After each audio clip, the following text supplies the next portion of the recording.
So today what I'm going to talk about is chapter 6 of my book, Delivering the Impossible, which is probably going to be called something like chapter promise or keeping a promise. And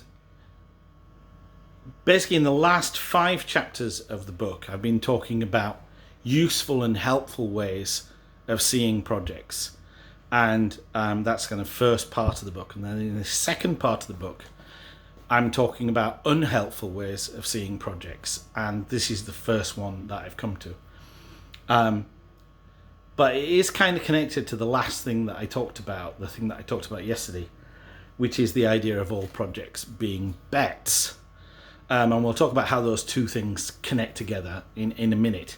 But first of all, let's talk about this idea of keeping a promise. So this is an extremely common idea about how you manage projects and you manage them successfully, is that you set out what is expected to be done in a project very often for a fixed kind of cost over a fixed kind of time. And the idea is that there's a fixed set of things that are going to be delivered for a fixed cost over a fixed amount of time.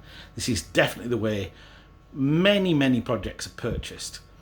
And then the idea is that the way that a project is managed is by making sure that this promise of the contract is kept. So this, I think the reason that this is so common as an approach is that for people who know almost nothing about project management, this fits with a very powerful human impulse. This is a tendency that we have, a kind of a way of understanding the world that is really strong with us, which is that we should keep our promises and we should be consistent with the things that we say. The author Robert Cialdini wrote a book called Influence, which is about how various kinds of psychological traits can be manipulated by salespeople and politicians and other people who are trying to manipulate us, to get us essentially to do things that we don't want to do. And this principle is called commitment and consistency. So the idea is that when we make commitments, we honor those commitments and we keep our promises. And consistency is kind of like a related idea, which is when we say things, then those things are kind of consistent. So for example, if we say that we think giving to charity is a good idea, and then very quickly after that somebody asks us to give to charity, there's actually, and this is something that Cialdini talks about in the book, there's actually an increased likelihood that we will give to charity if recently we've been asked if giving to charity is a good idea, because almost nobody will say, no, we don't think giving to charity is a good idea. Those people who have said that giving to charity is a good idea are far more likely when then asked to give to charity to actually do that. So this is a powerful human driver. And everybody knows this. Everybody knows that commitment and consistency is a powerful human driver. And part of the fact that everybody knows this is that it's used to game the system. And especially with projects, it's used to game the system. So the idea of commitment and consistency is used to get people to do things that they don't want to do. It's sometimes used to get people to promise to do things even though they know they can't do them. And this is what I was talking about with this idea of giving to charity with Robert Cialdini's book. I strongly recommend reading that chapter. Now, because, as I said, the typical structure of the way that projects are kicked off is that they basically a bunch of high-level requirements are collected together, and then people are asked to kind of either bid if it's an external organization or if it's an internal team, say how long they think something's going to take and say how much it's going to cost. This looks like a commitment. This looks like a promise. But in almost every case, it can't really be. And the reason it can't really be a commitment is because of all the things that I've been talking about in the first in the first chapter of this book, in the first part of this book, which is that there is just too much complexity in what is being asked for to really be in a position to make any commitment. We talked in the last chapter about everything essentially being a bet. There are a lot of risks, there are a lot of probabilities, there are a lot of hidden things that mean realistically making any commitment is, if not very difficult, then very impossible. And because of what we talked about in chapter 5 about bounded rationality, it's not something that we can go back and fix. We can't do enough homework to get to the stage where we're absolutely certain that we can make the commitment. And this is the weird thing. Everybody kind of secretly knows this. So essentially the game of getting people to make commitments is about really getting somebody to swallow the risk. And the way very often that that the people who are purchasing people to deliver a project for them, the way that they do that is just by saying, well, if you give us the lowest estimate of time and the lowest estimate of resources, we'll give you the work. So what they're doing is saying, we'll give you the work, but in order to get that money, then you'll have to swallow the risk. You'll have to basically agree to deliver something for a certain date. So the people who are agreeing to deliver the project are being coerced into it in some kind of way, and they know they're being coerced. But also the other thing is that the people who are coercing them know that they're being coerced. So the whole thing from the beginning is not honest and it's not rational. And so kind of once you've understood this, then you start to realize, well, what kind of commitment is this that's being made? If everybody involved knows that there are inherent risks and vagaries to promise and to deliver things for projects, what exactly kind of commitment is it that's being made? And because it can't be a proper commitment if it was foolish or dishonest. It just can't be. The other thing, so like that's a kind of basic level with projects, which is that kind of essentially asking people to bid for a list of high-level requirements, and then picking the lowest bid. I just recently saw an example where a government department said, in a bid, they said, we'll score organisations higher if they say that they can deliver this by the end of the financial year. When you looked at that bid, there were all sorts of massive uncertainties involved in that bid, and they were saying to people, if you promise that you can deliver it by the end of March, we'll score you higher. And so basically this is the weird thing about this. Everybody involved in that knows that everybody is lying. That is pretty strange, isn't it?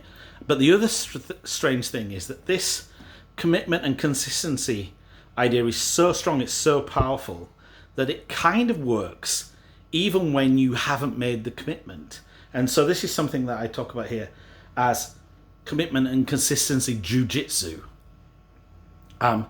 So this is kind of commitments that are of the form of, well, you said you'd do this work, and now when we've started to investigate it, it turns out that buried inside this work is a huge amount of other work. So technically, when you said you'd do this work, you also kind of promised to do this other work. Now, this is kind of in some ways an outrageous claim, but actually, coming back to something that I said when I was talking about the two different streams of the two different value streams in projects. Essentially, all this is a negotiating stance. And so it's easy to get annoyed, and I did just slightly a moment ago, about the fact that none of this is really honest. But the way to kind of be less annoyed about it and understand what the way through this is to understand that all of these things are essentially negotiating stances, and they can be moved. And they have to be moved in order to actually deliver successful projects. The way to deliver successful projects, this might be one of the most controversial things I say today at least, but it's absolutely true, and it's absolutely important that you understand it, is the way to deliver successful projects is not to deliver what you said you would deliver at the beginning of the project.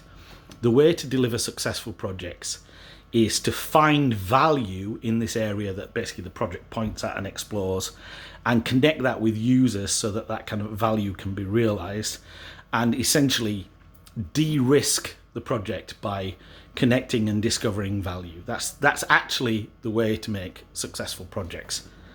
And so essentially what this is just kind of, this is more window dressing. Yesterday when I was talking about bets, I talked about project management theatre.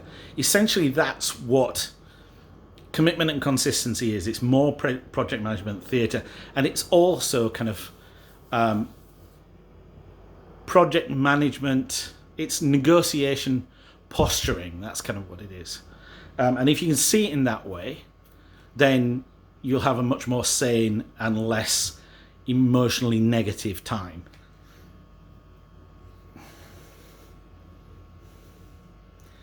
Now, I'm kind of jumping ahead a little bit, and I'm very interested to see how I'm struggling with the order of this in the talk today. This is the first time I've talked about this stuff. I am going to talk about it, I think, again tomorrow. I'm going to have another go tomorrow. So this is something else that's like really important to understand, which is seeing things entirely in terms of commitment and consistency interferes with the healthy working of the project, with doing the kinds of things that you really need to do. So why is that the case? Well, it's difficult for anybody to admit ignorance. And so when you start doing a project and you start to realize that there are things involved in this project that weren't involved in the initial commitment, it's difficult for people to kind of admit that. And so what tends to happen is that people keep quiet about those things. It's even harder. So admitting ignorance is one thing. It's even harder to admit dishonesty. But if you think about this case I was just talking about the government department saying, we're going to give this work to the people who promise us that it can be delivered by the end of March. The people who win that bid and say that they think it can be delivered by the end of March, they probably are being dishonest, but they're not going to say that. And so essentially what you've done is you've built into this project an idea that everybody has to pretend that it can be done by the end of March. Maybe that's not catastrophic. Maybe the fact that everybody knows it can't be done by the end of March isn't going to cause that much of a problem. Maybe it is. Maybe it's going to cause all sorts of disruption. So kind of building in commitment and consistency. Also, like, this is another idea with project management. The tighter you bind the commitment and consistency, essentially the more damage it will do.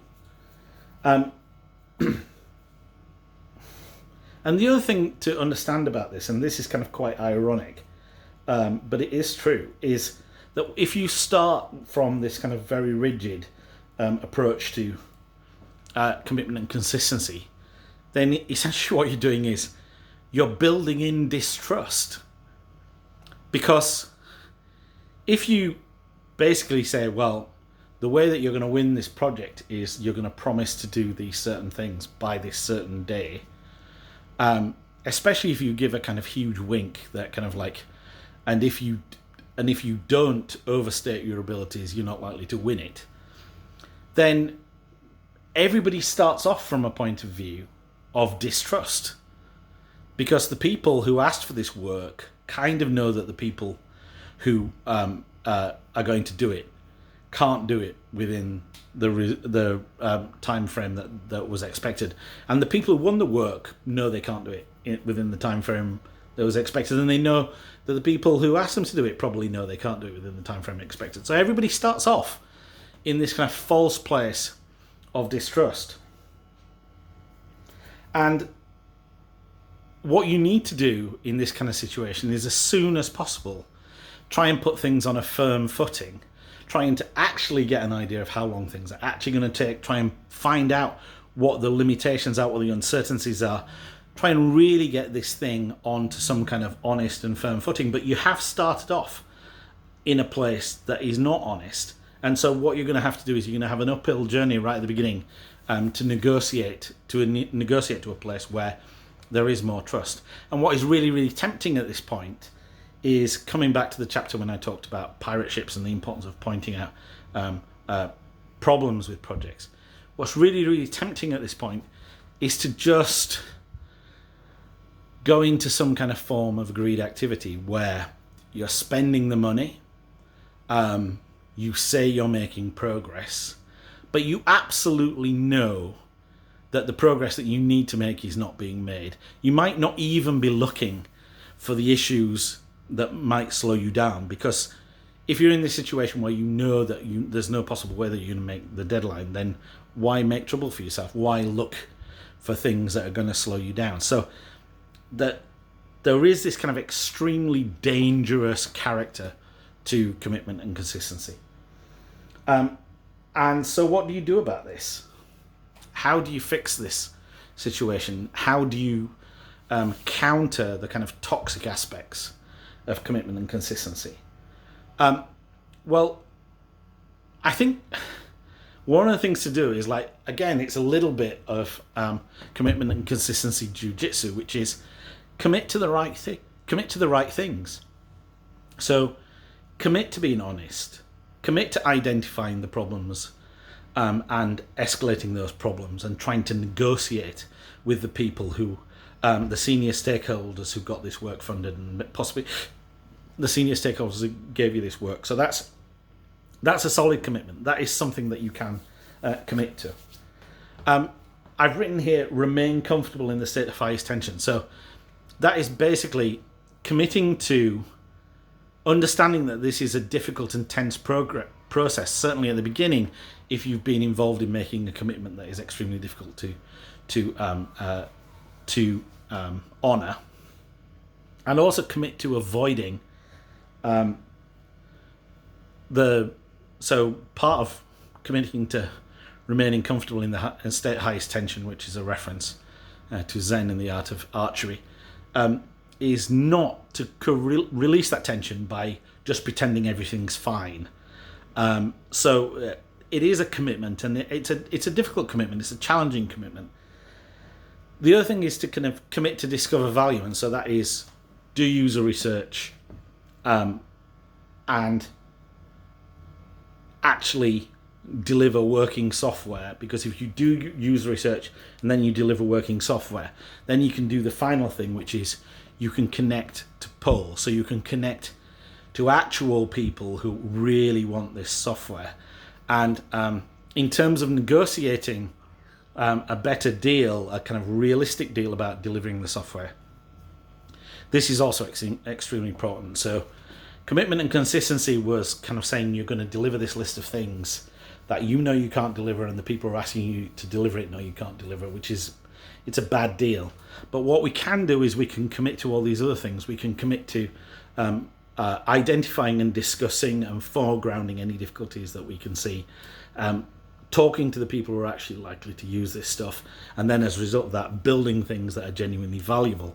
And then once we've done that, once we've connected to people who really want this software, then the dynamic of the project is very different. And that kind of driver, which was this kind of hard, fragile list of things that we're supposed to deliver, that can then be much more open for negotiation, because one of the things that we've got is we've got the voice of the people who are actually using this saying, well, actually, this is what we need. This is the more important thing. We need more improvements on this rather than more features, etc. So that's been a tricky, troublesome trip through the idea of commitment and consistency. I'm going to do it again tomorrow. I know if you watched it today, you're probably not going to watch it again tomorrow. But I'm getting my head around what the difficulties are about this. And also, what I would really appreciate is any criticism that you have of this or any observations around it, because I am putting forward a slightly controversial idea. I would really appreciate feedback on that. I'm easy to find. I'm here on YouTube, but I'm also on LinkedIn and Facebook, etc. So please let me know if you have any further observations. Okay, cheers. Bye-bye.